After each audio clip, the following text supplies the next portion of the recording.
Welcome to Board.Vision tutorials.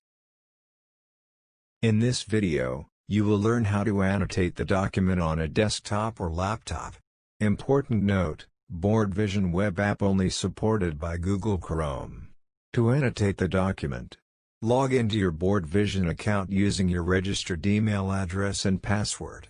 Open the document you would like to annotate. The annotation toolbar will be shown at the top of the screen. Choose the tool to start annotating the document: pen, highlighter,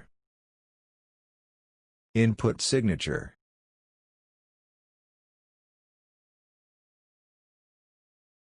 add image, or stamp,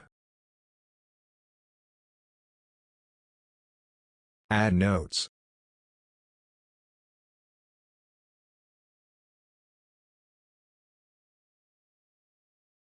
input text.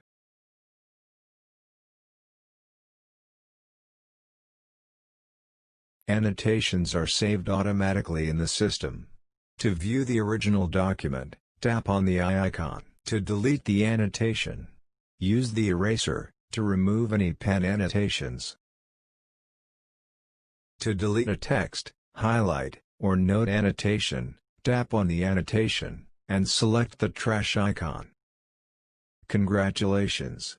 You have completed the tutorial on how to annotate documents on a desktop or laptop. If you face any issues in completing the steps shown in this video, please reach out to our customer experience team at support@board.vision or +65 6909 7100, and we will be happy to help.